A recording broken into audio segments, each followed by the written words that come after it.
Hello students, Devendra academy में आपका स्वागत है। तो जैसा कि आप जानते हैं कि मैं आपको स्टेप बाय स्टेप सारा सिलेबस कवर करवा रहा हूँ। हमारी इंग्लिश की क्लास रहती है, ठीक है। बिल्कुल बेसिक से मतलब जीरो लेवल से मैंने क्लास स्टार्ट की है, तो जिसमें मैं आपको 3 क्लास पढ़ा चुका हूँ।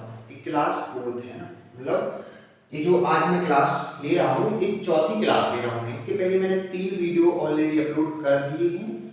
अगर आप एकदम जीरो से, कहाँ से, एकदम जीरो लेवल से अगर आप स्टार्ट करना चाहते हैं इंग्लिश को, इंग्लिश ग्रामर अगर आप जीरो से सीखना चाहते हैं, तो मैंने अब 3 वीडियो ऑलरेडी डाल चुका हूँ, वो आप जाके जरूर देख लेना। इसी वीडियो की डिस्क्रिप्शन में मैंने प्लेलिस्ट की लिंक आपको प्रोवाइड करा दी है, तो उसमें सारी क्लासेस डली हुई हैं, तो आप उसको जरूर पढ़ लेना, ठीक है ना। उसके बाद ही आप ये वीडियो देखना, ताकि आपको स्टेप बाय स्टेप समझ में आएगा। मैंने 3 वीडियो जो मैंने अपलोड की है, फर्स्ट वीडियो में मैंने आपको अल्फाबेट्स बताया था, सेकंड वीडियो में वोवेल्स एंड कॉन्सोनेंट्स की डेफिनेशन विद एग्जांपल प्रोवाइड कराई थी, है ना। और क्लास जो थर्ड थी उसमें मैंने आपको सेमी वोवेल्स की डेफिनेशन और उसके एग्जांपल बताए थे।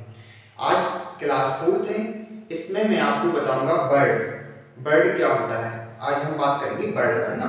तो बर्ड होने के लिए, अगर कोई चीज बर्ड है तो उसके लिए 2 शर्तों को पूरा करना होगा। मतलब यदि कोई देखो, सबसे पहली बात तो मैं समझी होगी बर्ड होता है, बर्ड होता है लेटर्स का कलेक्शन या लेटर्स का ग्रुप। अब लेटर्स क्या होती हैं, ए से लेकर जेड तक जो होते हैं वो लेटर्स होते हैं, 26 होते हैं। कितने होते हैं? 26 इंग्लिश में, है ना। इसी में से 5 वोवेल्स होते हैं, 2 सेमी वोवेल्स होते हैं, और बाकी बचे 19 क्या होते हैं? कंसोनेंट्स होते हैं। ये मैं आपको, जो मैं 3 क्लास ले चुका हूँ, मैं अच्छे से पढ़ा चुका हूँ, तो आपने अगर वो नहीं देखी है तो वो वीडियो आप देख लीजिए, ठीक है ना। तो कितने होती हैं लेटर? 26 होती हैं। अब इन्हीं लेटर्स में से, जैसे मान लो ए एक लेटर हो गया, बी दूसरा लेटर हो गया, सी तीसरा, है ना। तो जो वर्ड होता है वो एक से ज्यादा लेटर से मिलकर बनता है। मतलब यदि एक से ज्यादा लेटर का ग्रुप है तो हम उसको वर्ड बोलेंगे, ठीक है ना। अगर सिर्फ एक ही लेटर है तो वो थोड़ी ना वर्ड होगा, वो तो सिर्फ लेटर है। तो पहली शर्त क्या है? पहली शर्त है कि अगर वर्ड हमें जानना है कि वर्ड क्या है, तो सबसे पहला तो पहली शर्त ये है कि उसको क्या होना चाहिए, उसमें एक से ज्यादा लेटर होनी चाहिए। पहली शर्त क्या है? एक से ज्यादा लेटर होनी चाहिए। देखो, एक से ज्यादा लेटर्स होने चाहिए। दूसरी शर्त क्या है? दूसरी शर्त है कि जो एक से ज्यादा लेटर का जो ग्रुप होगा उसका एक प्रॉपर मीनिंग होना चाहिए। क्या होना चाहिए? प्रॉपर मीनिंग होना चाहिए। पहली शर्त है कि वो उसमें एक से ज्यादा लेटर्स होने चाहिए। दूसरी शर्त है कि उसका प्रॉपर मीनिंग होना चाहिए, तभी वो क्या होगा? वो वर्ड होगा। अगर उसमें एक से ज्यादा, अगर वो सिर्फ पहली शर्त का पालन करेगा, दूसरी शर्त का पालन नहीं करेगा, तो वो लेटर नहीं होगा। अगर वो सिर्फ दूसरी शर्त का पालन करेगा, पहली शर्त का पालन नहीं करेगा, तो वो तो वो वर्ड नहीं होगा। मतलब इन दोनों शर्तों का पालन करना जरूरी है, तभी वो वर्ड होगा, ठीक है ना। अब मैं आपको एग्जांपल के थ्रू समझाता हूं, आप समझने की कोशिश करिए। जैसे मैंने 2 लेटर लिख दिए यहाँ पे, जी ओ, ये 2 लेटर लिख दिए मैंने। एक लेटर ए हो गया, एक लेटर ओ, मतलब एक जी और दूसरा ओ, मतलब ये 2 लेटर हो गए ना। तो मैंने पहली शर्त का पालन तो कर दिया, एक से ज्यादा लेटर्स, मतलब एक से ज्यादा लेटर्स है इसमें, 2 लेटर्स है। दूसरी शर्त का पालन कर रहा है क्या है? प्रॉपर मीनिंग, मतलब ये जो जी ओ लिख दिया, मतलब ये क्या हो गया? गो। तो क्या इसका कोई प्रॉपर मीनिंग है? इसका कोई प्रॉपर मीनिंग है? अगर इसका प्रॉपर मीनिंग है तो ये इस शर्त का भी पालन कर लेगा, तो ये वर्ड हो जाएगा। तो क्या है? जी ओ गो, गो मीन्स कुछ होता है? हाँ, गो मीन्स होता है जाना। क्या होता है? गो मीन्स जाना, मतलब इसका प्रॉपर मीनिंग है, इसका प्रॉपर मीनिंग, इसलिए ये क्या है? ये वर्ड है। मैंने एक और लिख दिया, SIT सेट, SIT सेट, क्या इसका कोई प्रॉपर मीनिंग है? हाँ, इसका प्रॉपर मीनिंग है। सिट मीन्स होता है बैठना, इसका एक प्रॉपर मीनिंग हो गया। और साथ ही साथ, तो ये दूसरी शर्त का तो पालन कर रहा है, साथ ही साथ इसमें एक से ज्यादा लेटर भी है, तो ये पहली शर्त का भी पालन कर रहा है, इसलिए ये भी क्या है, बर्ड है। लेकिन अगर मैं यही इसको लिखूं, मैं ऐसा लिखूं ओजी, ओजी, तो क्या ये बर्ड है? मैं यहां लिख दूं TSI, तो क्या इसका कोई मीनिंग है? इसका कोई मीनिंग है? नहीं है।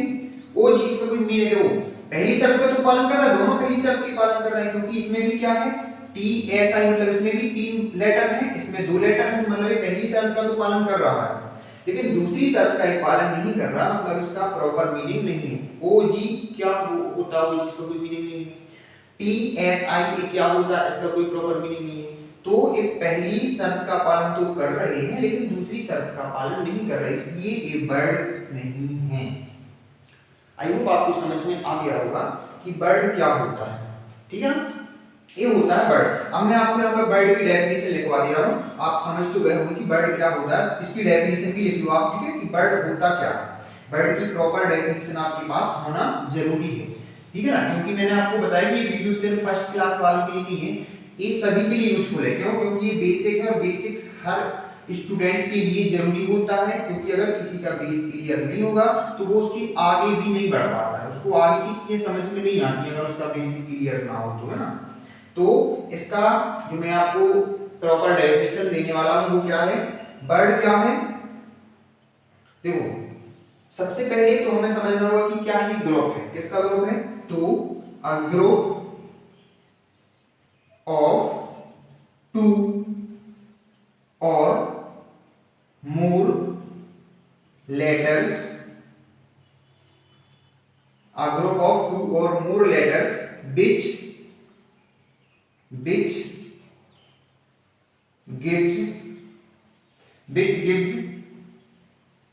a definite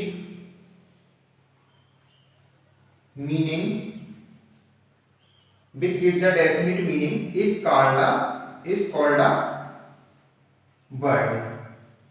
यहाँ पर डेफिनेट भी ले सकते हैं, प्रॉपर भी ले सकते हैं, दोनों का जो मीनिंग होता है वो एक ही होता है। तो बर्ड का मतलब क्या है, बर्ड की जो प्रॉपर डेफिनेशन है वो क्या है, अ ग्रुप ऑफ 2 और more letters which gives a definite meaning is called a word. ये क्या है, डेफिनेशन है, मतलब एक ग्रुप है, बर्ड क्या है, ग्रुप है जिसमें 2 या 2 से अधिक क्या होती हैं, लेटर्स होती हैं, और ये हमें एक डेफिनेट, एक प्रॉपर मीनिंग प्रोवाइड कराता है या देता है, उसको हम क्या बोलते हैं, उसको हम बर्ड बोलते हैं। तो ये उसकी डेफिनेशन है, इसको आप लिख लीजिए। इसके बाद हम इसको आपको बताते हैं, इसकी टाइप बताते हैं, ठीक है। तो मैं आपको समझा चुका हूँ ये चीज, है ना, तो इसको समझाने की जरूरत नहीं है, मैं आपको पहले इसकी एग्जांपल के थ्रू आपको समझा चुका हूँ।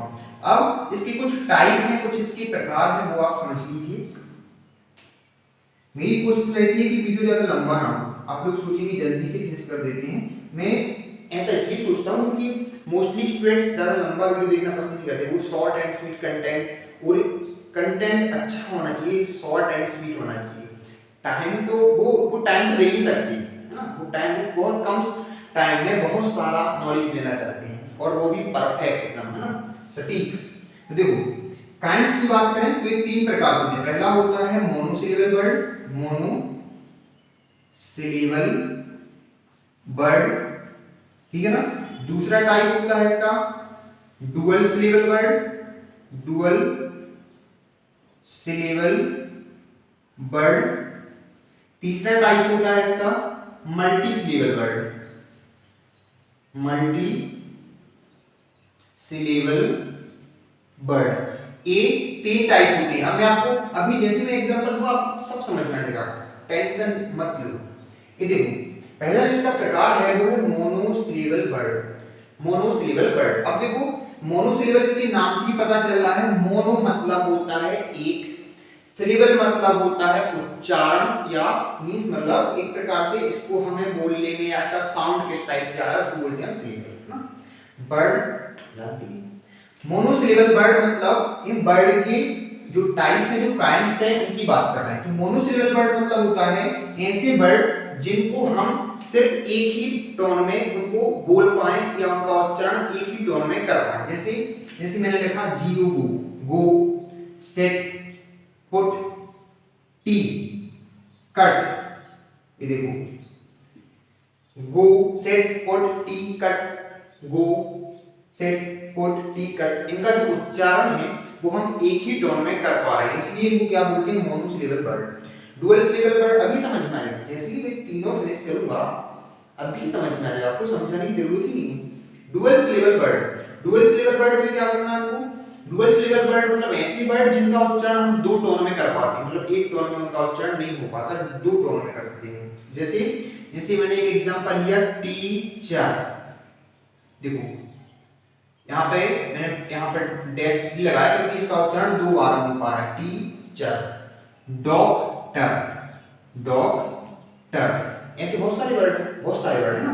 स्टूडेंट, तो ये क्या है, डुअल सिलेबल वर्ड जिनका उच्चारण हम दो टोन में कर पाते हैं। मल्टी सिलेबल वर्ड में क्या होता है, जिनका उच्चारण हम दो से अधिक टोन में कर पाए, जैसे कि एक वर्ड है कॉम्बिनेशन, कॉम्बिनेशन, एक और वर्ड ले लेते हैं obediently, O B D and ly, ये मैंने वर्ड ले लिए, यहाँ पे दो वर्ड ले लिए, combination, O B D and ly, मतलब इसका जो उच्चारण हो रहा है वो एक बार में नहीं हो रहा, दो बार में नहीं हो रहा, दो से अधिक बार में हो रहा है, इसलिए इसको बोलते हैं multi syllable word. I hope आपको समझ में आ गया होगा, इससे ज़्यादा समझने की जरूरत नहीं है क्योंकि ज़्यादा डिफिकल्ट नहीं है, कॉन्सेप्ट बिल्कुल बेसिक है ना, तो ये ज़्यादा आपको डिफिकल्ट नहीं लगेगा। मैंने आपको वर्ड की डेफिनेशन बताई, विद एग्जांपल मैंने उसको एक्सप्लेन करा कि वर्ड क्या होता है और क्यों इसको वर्ड बोलते हैं, ठीक है ना। आगे इसके काइंड्स बताए मैंने, जिसमें मोनोसिलेबल वर्ड पहला प्रकार है, दूसरा प्रकार है इसका डुअल सिलेबल वर्ड और तीसरा प्रकार है इसका multi syllable word. Monosyllable word के एग्जांपल बताए, डुअल सिलेबल वर्ड के एग्जांपल बताए और मल्टी सिलेबल वर्ड के एग्जांपल बताए, तो इसको नोट कर लो। और अगर आप मेरे चैनल पर पहली बार आए तो चैनल को सब्सक्राइब जरूर कर लेना। इसको आज मैं यहीं खत्म करता हूँ, नेक्स्ट वीडियो में नेक्स्ट चैप्टर के साथ इसकी आगे का जो स्टेप है, इसके आगे का जो सिलेबस है उसको मैं आपको कंटिन्यू करूंगा, है ना। तो अगर आपको वीडियो पसंद आता है तो लाइक जरूर कर देना और साथ में अपने दोस्तों को जरूर शेयर करना और थोड़ा सा सपोर्ट कर देना मेरे को, है ना। और अगर आपको कोई भी डाउट होता है तो आप कमेंट बॉक्स में कमेंट जरूर करना, मुझे पता तो चलिए कि मैं कुछ गलत कर रहा हूँ, है ना, आपको कुछ समझ में ना आ रहा हो तो मैं उसका सॉल्यूशन आपको देने की कोशिश करूँगा। Thank you very much.